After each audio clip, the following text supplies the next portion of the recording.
Hi Vijay, Hello. welcome to Sudeep Audio's channel. Thank you. What an honor to be on this channel.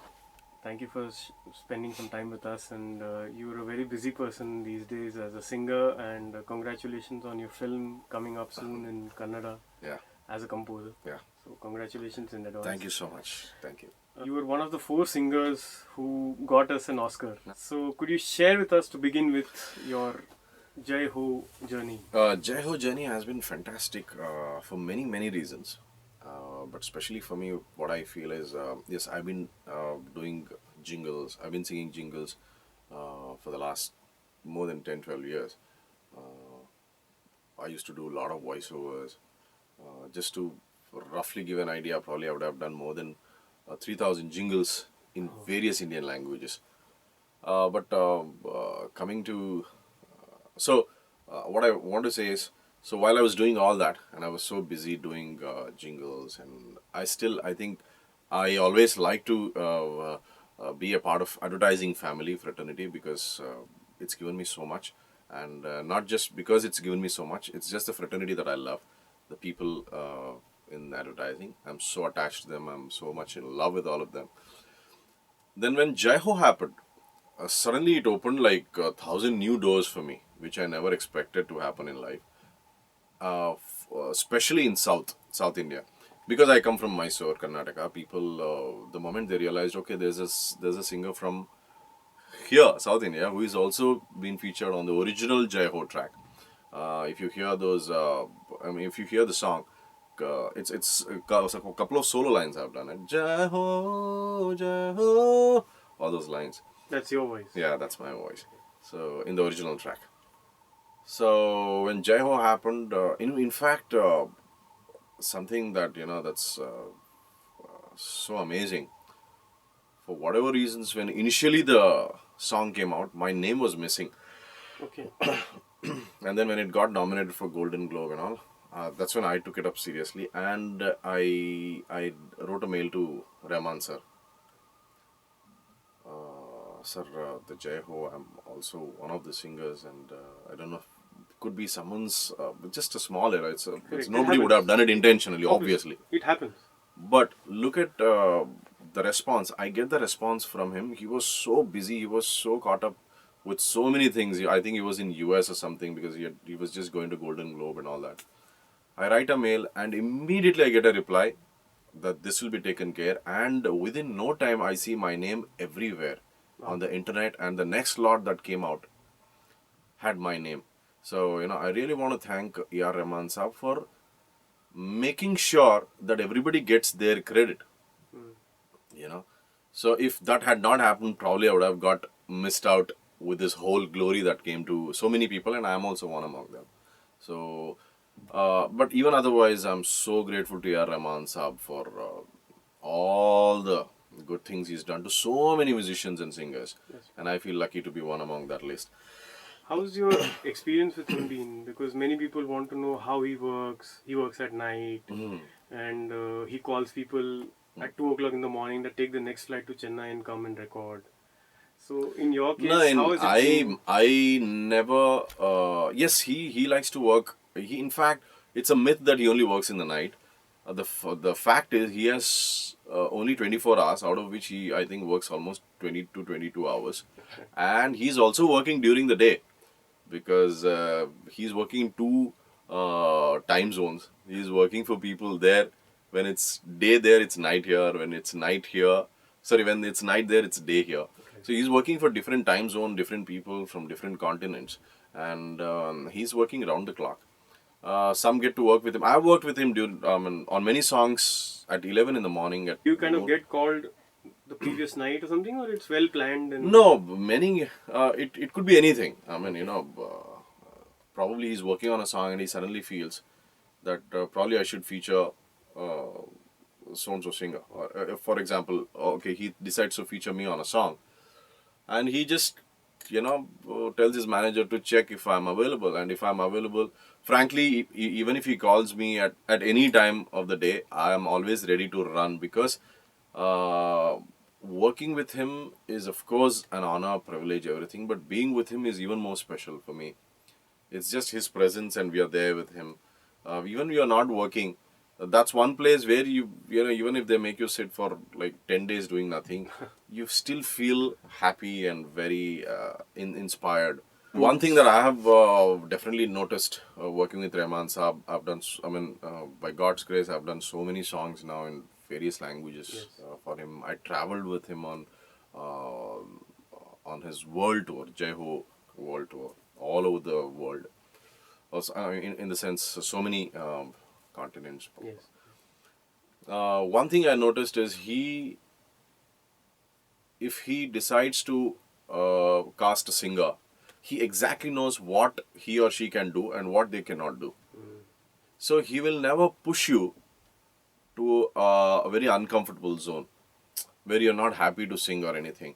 But he will always allow you to push yourself if you want to. Like, you know, he will give that space.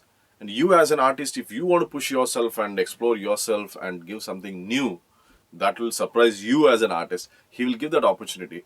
But he will never ever put an artist into a force that, you know, that they'll bring down their creativity. And whenever there have been instances when I've done a song and probably I'm working on another song, and third song, he's never tired, you know, he is blessed, he's never tired. But we, I think, normal human beings, we get a little tired, and sometimes I have expressed, sir, voice is like totally tired now. It's a no problem, you go rest and then we can do it later.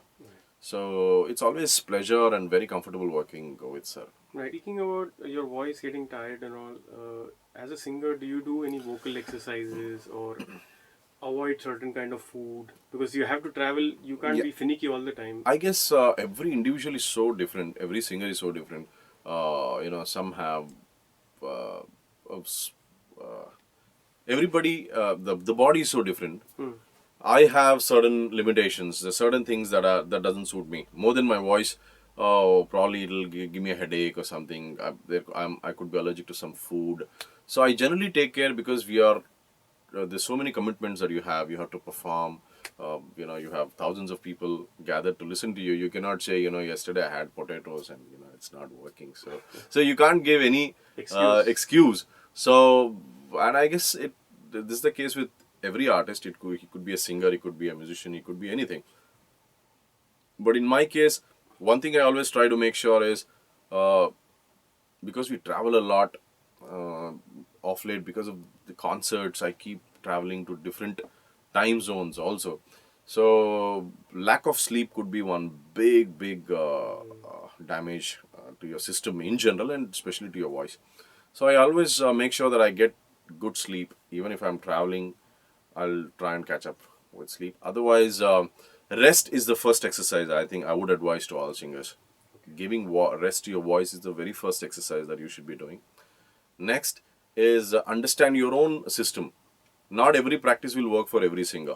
You have to realize how your body works and what suits you as a singer. What practice helps you to open up your voice and, you know, your system.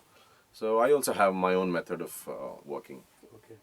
Uh, Within your family and during your upbringing, what made you realize that yes, I want to be a singer and I will, do this to become one, or I will start moving to Bombay in so and so year, or do I want to move to Bombay, or am I happy in Mysore? Or how No, did that mine has been turn? a very. When I look back at how things just unfolded, I'm in a state of shock because I decided to come to. I'm born and brought up in Mysore, which is a beautiful small town It in still is. Karnataka. It still It's is. which is still very beautiful. There, it's a very different lifestyle.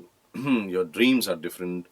Exactly. So Yeah. So I don't know what was the motivation factor for me to discontinue my studies, engineering. I had got a free seat in electronics and communication. Just after the first semester, I decided, no, this is not what I want to do.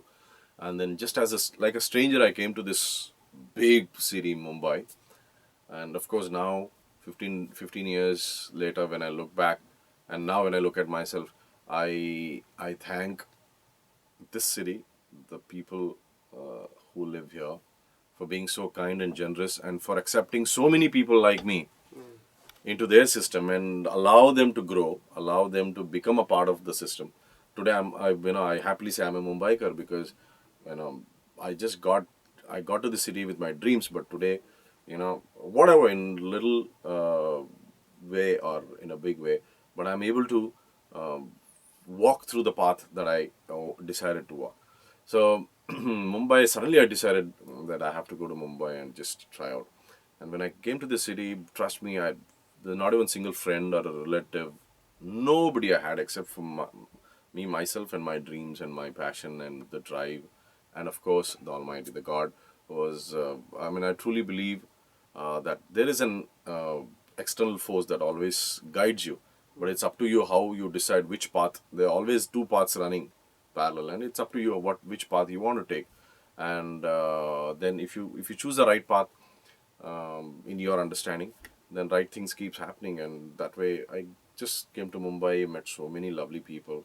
Of course, Suresh Wadkarji is my guru, my philosopher, my friend, everything to me, because he kind of just did everything that a stranger would look for in a city like Mumbai, right from getting me a place to stay, from giving me whatever financial support and getting me opportunities and everything. Even now, wherever I'm traveling, I know that his blessings are like with all the students, and I'm also one of the students of Suresh Wadkarji.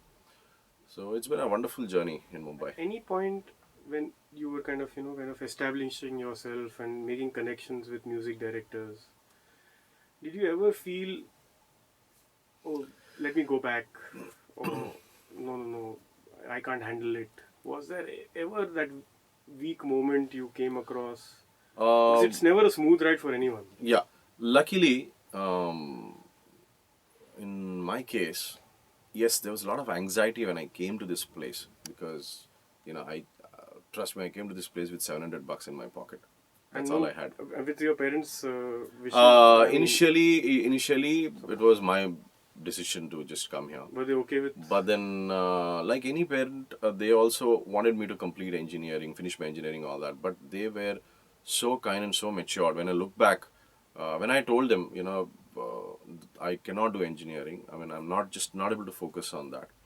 Might as well try in what I like to do, and that is music. And you used to sing in Mysore. Yeah. Born and brought up in musicians family. Both my parents are musicians. My grandfather is a musician. Of course, they are all classical musicians. Correct. But they never thought of coming to Bombay. No. But like very, very typical, traditional, orthodox, Carnatic, classical musicians you family. never thought of doing. No, I used to do a lot of classical performances as a child. But then, to be very frank, I became an NCC cadet. I traveled all over India, and I realized there's so much more to music. In the sense, when I started traveling, I realized there's a Gujarati folk, there's a Kashmiri folk, there is Hindustani classical, there's film music, there's so much more. There's, ghazals. Because when I did RD period, I was in Delhi for 2 months. For the first time I ever went to North India. And when I was there in Delhi, I met people from different parts of India, and everybody had a tradition, a unique quality, a unique nature to themselves, and they all carried a heritage, a legacy of their state, their tradition, their music. That was like an eye opener for me. I said, if I call myself a musician, then of course, one can never become a master in all genres of music, but at least you can open up your mind to listen to as many you can. And that definitely was a motivation factor. And I decided to come to Mumbai because I think I was destined to be here. I still don't have a reason why I chose Mumbai. Right. But it was God's decision. Yeah, I could have gone to Bangalore, Hyderabad, Chennai, anywhere. But I'm so happy that I came to Mumbai. And then it's been a very slow journey, it's not like overnight मैंने ये गाया आया दूसरा दिन जय हो गाया तीसरा दिन ये गाया हो गया ऐसा नहीं है. Initially I had a lot of anxiety. Yeah, how is it going to happen? But very soon I realized there was I would thank for that intuition, for that philosophy, or for whatever spiritual energy, that I realized every story is different. Everyone cannot be. I mean, there'll be 1,000 people more successful than me. There'll be 1,000 people looking at me as a role model, and I'll be looking at 1,000 people as my role models or whatever. success rate will be different to every person, and every individual is going to be different. But this is my story, and I am the hero of my story, and I am living my journey. I am putting the best that I can. Sometimes I get the best reward, sometimes nothing gets noticed, but still I have to keep moving no matter what happens, and that gave me a lot of happiness.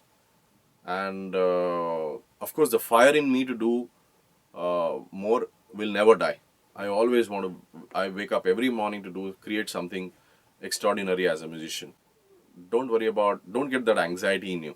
कि क्या होगा, कैसे होगा, मुझे गाने मिलेंगे क्या, क्या मैं कमा पाऊंगा इसी शहर में, will I be able to survive in this city? I just left all those thoughts at a very early stage, and then life started happening.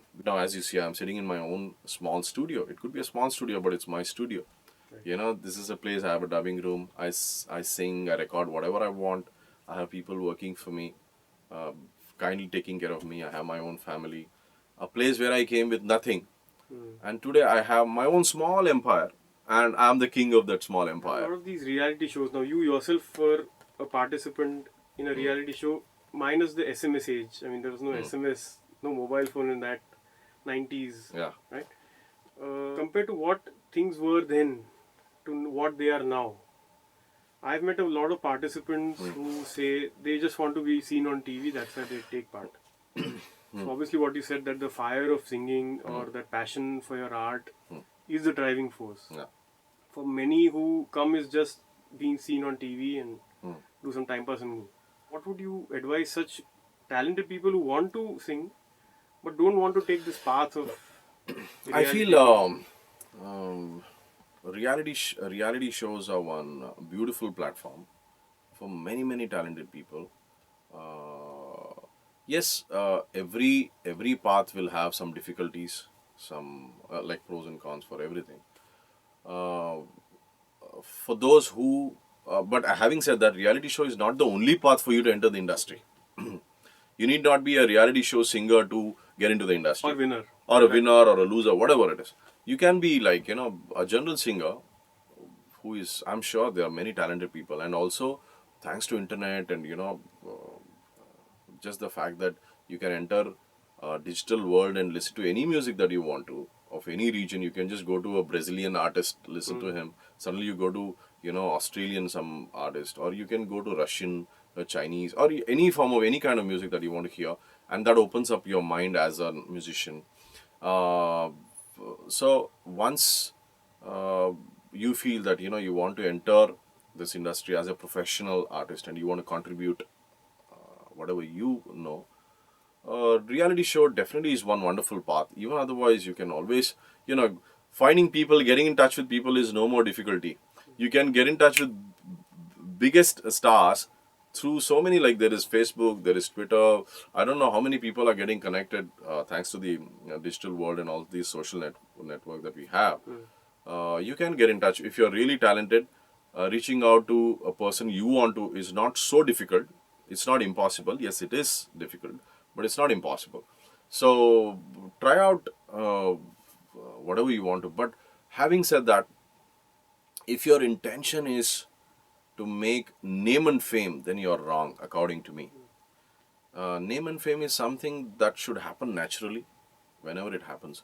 But if your intention is to do good music, you want to sing a beautiful song, you want to put 100%, and you want to, I think the most toughest part in life is to satisfy yourself.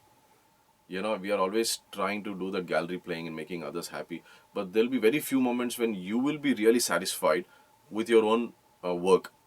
So, you know, try and achieve that. You know, you should look up to yourself. Man, I did something that's really amazing. No matter what people say, because you always know who is the best.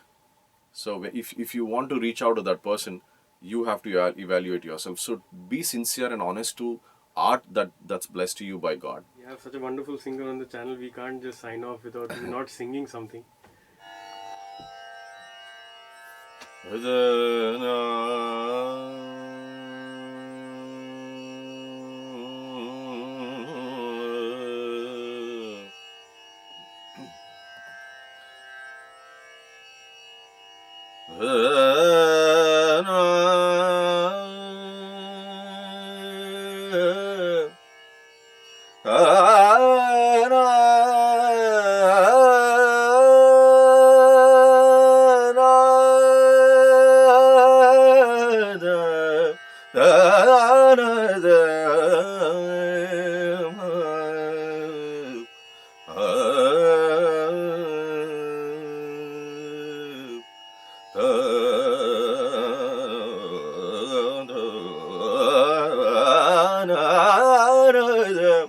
Gama pani sagar ni pasa ni paga gama ni paga paga magare ni sa lat olji sulja ja balam lat olji sulja ja balam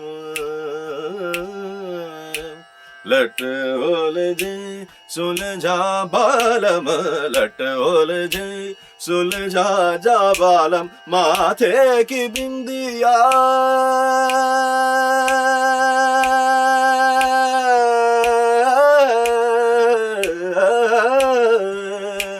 माथे की बिंदिया बिखर गई है अपने हाथ सजा जा बालम लट ओलझे सुलझा जा बालम